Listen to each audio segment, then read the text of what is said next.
I have the pleasure now of introducing someone that I've worked for and someone whom I've admired for some time. It's a rare thing in life when you get to know someone for whom you have tremendous respect and admiration.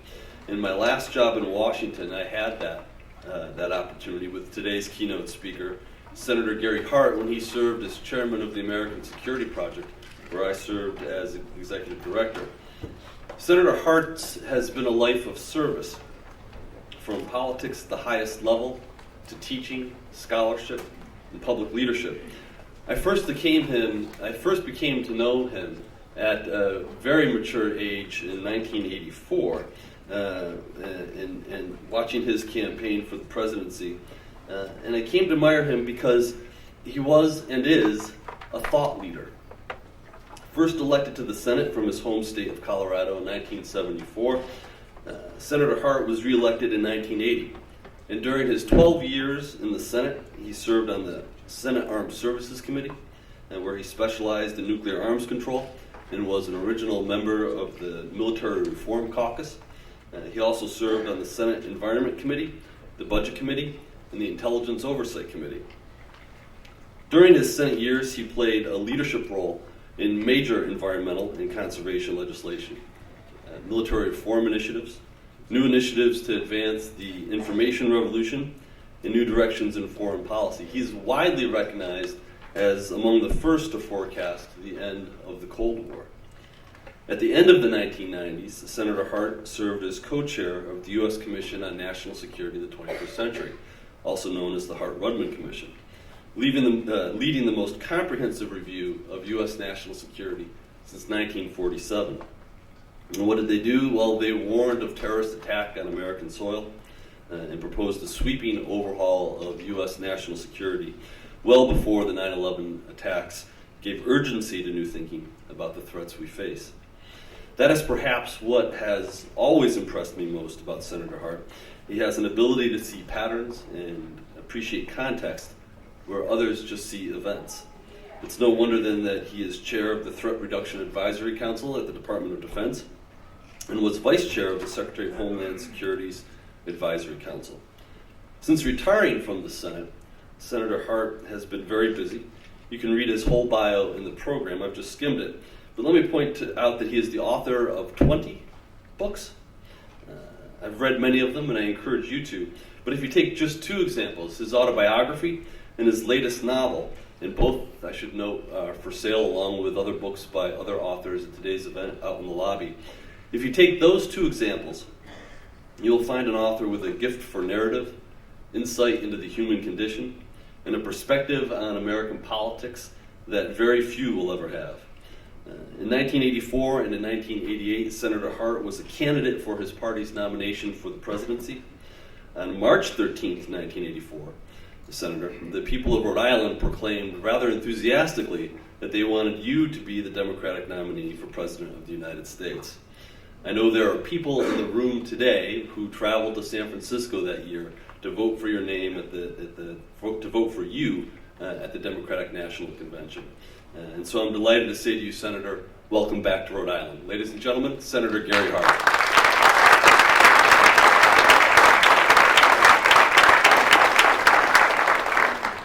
Jim, thank you.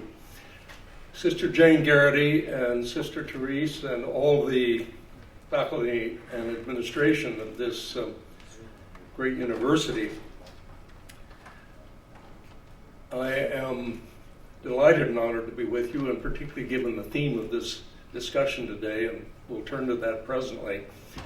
But I am very happy to be reunited with a colleague, Dr. Jim Lutis, who had a very difficult task as executive director of starting what is, I think, becoming one of the more important security-related policy centers in Washington. Will be heard from, hopefully, for years to come, largely as a result of Jim's efforts. And I haven't had a chance to see Jim since he relocated, but I'm very happy to have that chance and to get to know this university.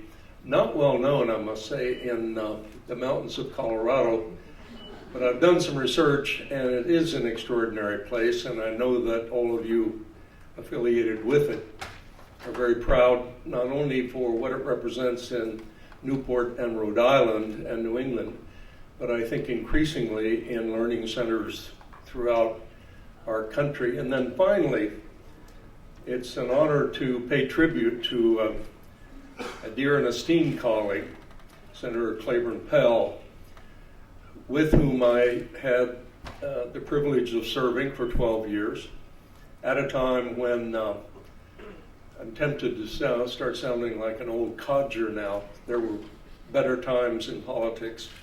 But I did have an extraordinary opportunity in a term and a half, almost 2 terms, to serve with some very large figures on both sides of the aisle at a time when, believe it or not, for those of you who are young,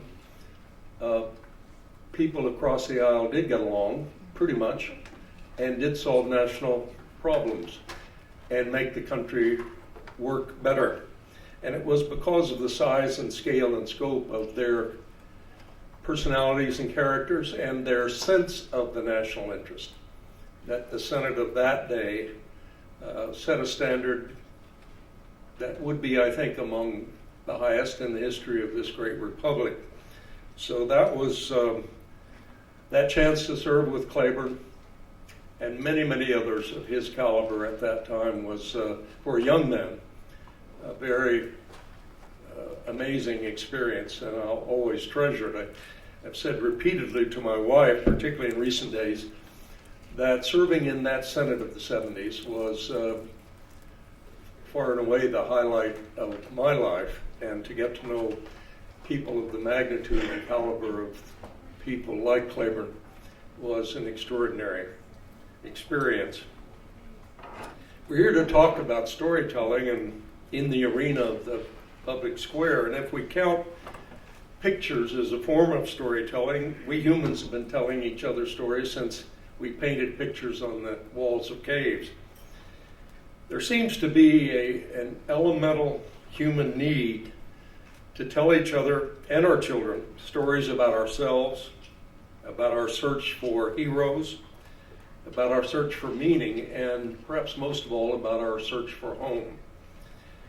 In the 8th century BC or thereabouts, Homer enlisted memory in the search for heroes, home, and meaning. And his stories about the Trojan War and its aftermath rang so true to his listeners that they remembered them and repeated them until centuries later, early Greeks decided these stories and their themes about their lives, their communities, and their history needed to be put down on tablets and preserved for future generations.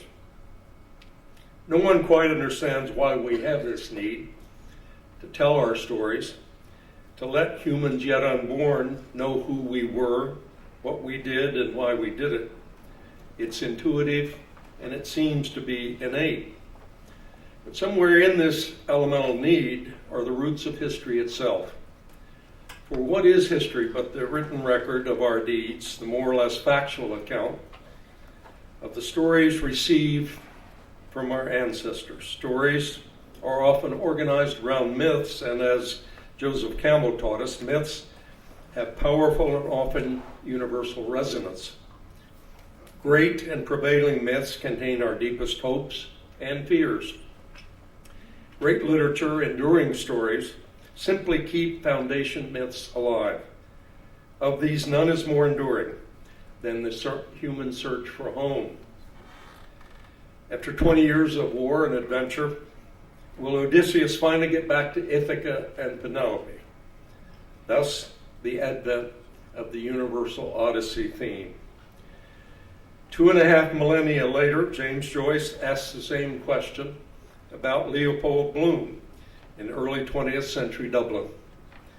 Will he make it home to Molly through a Dublin as labyrinthian as Homer's Eastern Mediterranean? And then 2 or 3 short decades later, William Faulkner, heavily influenced by Joyce, wrote stories about the search for the roots of home, the history and traditions of the Old South, by its heirs in Yoknapatawpha County. And Faulkner himself would provide inspiration to to a then unknown Colombian journalist, Gabriel Garcia Marquez, who sought to preserve the traditional home of Macondo against the introduction of modernity in the form of ice. In stories, we try to find a way home, and in the public square, we often employ the device of stories to understand how to live in a community. Not too long ago, candidates for office, particularly in the South, rural South and West where I come from, told humorous stories as a means of letting voters and citizens know who they were, and to establish contact and to illustrate a way to solve the problems of the community and its government. And yes, to entertain.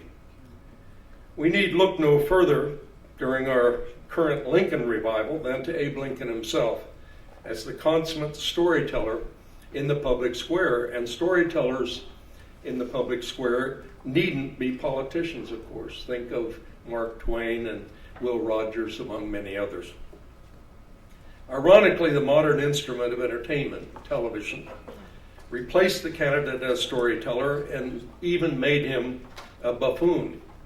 A politician as entertaining storyteller today would be the object of ridicule by the political media. So in this way, the story has been removed from the public square, and we are poorer for it. It should surprise no one that our most popular storytellers in the public square today are television comedians. But a well-told story, even in the age of sophistication, can illustrate how a dilemma we face today has been experienced, sometimes repeatedly, many times before. That story can relate us to our past. It can suggest alternative ways forward. And the story can do so in ways that are often much more effective than that relic of 20th century politics, the policy speech. We draw inspiration from other great stories of the past. Leo Tolstoy provided an epic narrative of Russian patriotism and historic national unity in War and Peace. And not satisfied with that, he tried to give it historical context through the too long philosophical epilogues on the very nature of history itself. Victor Hugo summoned the French to a sense of social justice in Les Miserables, still winning Oscars today. His story would be repeated to the same purpose in John Steinbeck's Dust Bowl epic, Grapes of Wrath. In both cases, epic stories touched the human consciousness in ways that sociological surveys never could. The list is long. Think of Jonathan Swift mocking sclerotic politics and regressive society in Gulliver's Travels. More recently, think of stories as prophetic. Joseph Conrad foresaw an age of fanaticism and terrorism in The Secret Agent. Graham Greene eerily forecast the failed American role in Vietnam in The Quiet American. And he also used this story to uncover the dilemma of patriotism versus human love and loyalty in the heart of the matter. Even more up to date, think of the genius of David Cornwell, aka John le Carré, in his exploration of the dark side of the Cold War and its reliance on deceit, subterfuge, espionage, and treachery. In Tinker, Tailor, Soldier, Spy, and many other stories. Even more importantly, his stories told us what we did not want to hear. There is a price to be paid in national honor, principle, and reputation by succumbing to deceit, subterfuge, and treachery, even in the name of national security. Today and beyond, you in this audience might reflect on who the great storytellers of our age are and whether their stories resonate in the public square. Have we abandoned storytelling to television and Hollywood, the visual versus the written, at the expense of elevating discourse in the public square? And ask yourself why the remaining storytellers are more interested in the breakdown of family and relationships than in elevating discourse in the public square. Perhaps as a result of inhabiting an age of enlightenment as defined primarily by science, we in the English-speaking world have produced few public storytellers. Benjamin Disraeli is known as the rare British politician who wrote novels. In our country, very few. Certainly no president, at least that I'm aware of. And I attribute my presence here today to the fact that I am that rare, though hardly successful storyteller in recent American politics. I think an accounting is required to justify my presence. During my first few weeks in the Senate, I was appointed to the Senate Select Committee to investigate the intelligence agencies of the United States government. An historic undertaking that came to be called the Church Committee after its chairman, Frank Church. We discovered perfidy high and low, and a silent sewer of some dimension underlying the city on a hill. Largely as a result of this experience, I conspired with a Republican colleague from Maine, Senator Bill Cohen, a future Secretary of Defense, to write The Double Man, a story having to do with the surreptitious legacy of the Cold War and its corrosive effect on democracy. Any hope the story might inspire reflection among our colleagues, let alone in the public square, was overwhelmed by the novelty of two sitting senators, especially of different parties, writing a story. This confusion, despite the fact that Bill was already a published poet, which in itself made him strange enough and suspect in the political press. Subsequently, I wrote a novel entitled The Strategies of Zeus that sought to deal with the Graham Greene dilemma of ultimate loyalties under conditions where U.S.-Soviet arms control negotiations were deadlocked by ideology and fear on both sides. Though it sought to reveal the tensions, trade-offs, and sometimes treachery these negotiations involved, it attracted little attention in the public square. After leaving office, I had 3 occasions to visit Cuba, that relic of the Cold War, so close and yet so far away, and subsequently wrote 2 novels, Sins of the Fathers and I, Che Guevara, dealing with the legacy of the Cold War using Cuba as a human-scale, close-to-home venue. Even if you had heard of these Cuban stories, which you have not, you would not identify them with me for the simple reason that I wrote them using a pseudonym, John Blackthorne. And I did so because my previous efforts at storytelling had received attention because of their author and not because of the stories. Book page editors, confronted by a story written by a politician, reflexively assign the review to a political journalist who, predictably, is more interested in uncovering the hidden motive of the author than attempting to understand what truths the story might hold for public discourse. Though the Blackthorne novels had much to say regarding the uncalculated legacy of the Cold War in particular, and war in general, the mystery of who Blackthorne might be failed to attract much attention. And those stories were early victims of an ominous trend, the disappearance of the bookstore, if not also the book. Finally, last fall, as Jim mentioned, I, not Blackthorne, produced Durango, a story having to do with water as the lifeblood of development in the West and the cause of division as well. Westerners all know the saying, whiskey is for drinking, water is for fighting. Durango is a real-life story of a real community involving mostly real people and includes the irony of the demand for energy and the water required to develop it as the cause, finally, of justice for the first Americans, the American Indian tribes. I know you've heard of Durango because of the stunning front-page review it received in the New York Times. Not quite. It did, however, receive favorable treatment in the Durango Herald. It would be gratifying to be able to leave you with the thought and the hope that stories have a future in the early 21st century public square. But based on present evidence and past experience, I'm unable to do so.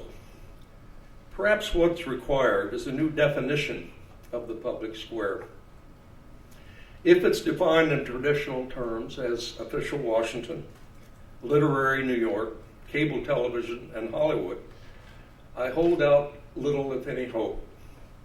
However, if today's public square is in thousands of book clubs meeting more or less surreptitiously in living rooms around the country, and in discussions around tables in small coffee shops in countless communities, and in after-class student discussions, and in town hall meetings with elected officials, and in countless blogs, and on campuses such as this, then I do have hope. For stories will always resonate because we need them. We've needed them from our cave-dwelling days, from ancient Athenian courtyards, from wandering minstrels in the Middle Ages, from the dawn of the printed word, from the turmoil of our current age. We need stories to tell us who we are, where we're headed, where we need to go, where we find our heroes, how we wish generations yet unborn to remember us. We need to define and redefine a new public square. We need to pay more attention when the rare storyteller comes along who tries to tell us something in that square and about the square itself. We need stories most of all to help us find our way home.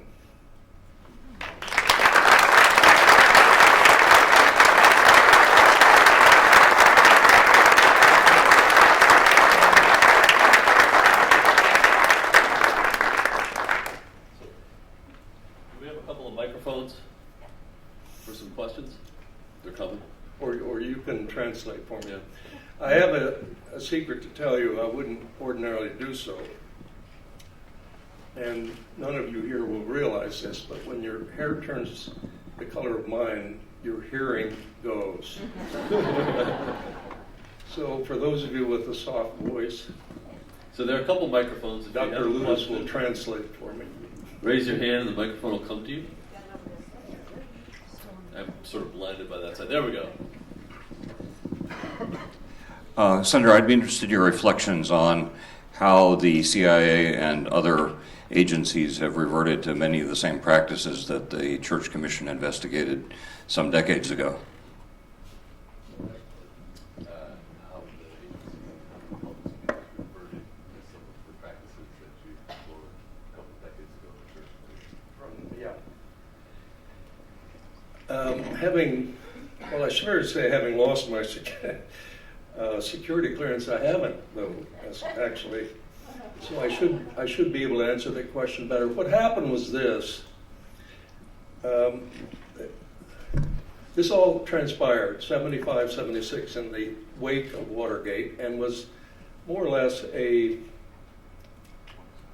spillover from the revolutions, from the Washington Post and elsewhere, of misdeeds.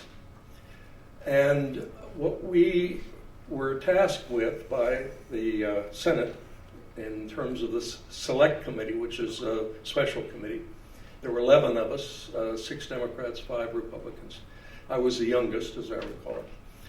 And we were tasked with trying to do something that had never been done before, even though it was required by the Constitution, and that was to oversee the secret side of the national security state. The Congress is tasked by the Constitution with oversight, allocating money, and then seeing how it's being spent. That had not been done because the Senate and Congress up to that time, frankly, didn't want to know. Starting in 47 with the National Security Act and working forward about 30 years, just under 30 years. This so-called community had just evolved. FBI was already there, of course, but The act created the CIA and then eventually National Security Agency and a plethora. It's still, by the way, growing. And we, having heard testimony, mostly in secret, but then eventually partly in public, recommended a number of reforms, not least of which was the creation of a permanent oversight committee. And I ended up being a charter member of that committee back in 77, 78. And I think the other big reform that was important was that not to destroy the CIA, as critics suggested, but frankly to strengthen it. That any major covert operation, up to and including overthrowing governments, and by the way, assassinating foreign leaders, had to be authorized by the president. We spend incredible amount of time trying to determine who ordered 5 or 6 heads of state assassinated in the late 50s and early 60s, Eisenhower and Kennedy. And we could not find whether a president, attorney general, or national security advisor had authorized, had instructed the CIA to conduct these kinds of operations. That's what I talked about, the sewer under the city on a hill. This was shocking at the time. We've come to kind of absorb it, I guess, and accept it. Whether it's still going on or not, who knows? I hope the oversight committees are preventing that from happening. But don't get me off on drones. Yes. But finally, the idea was if you want the operational arm of the CIA to do something bad, if you will, the president had to sign a piece of paper. And that does as much to protect the CIA as it does to hurt it. And that came to light in the Iran-Contra affair, when even though he didn't remember it, President Reagan had authorized the undertaking. So I think I can hear you. Yeah, we'll catch you for the video right here, though. Well, I was going to ask you about drones and how you see what drones do as in relationship to the prohibition on assassination. And so some people call it assassination, and some people say it's something other than that. What do you think that our government has been involved after 9/11 in assassination? Do I think we are? Yeah, given what we know that we're doing in terms of targeted killings of certain individuals. Yeah, I have been as critical as an unarmed citizen in Colorado can be about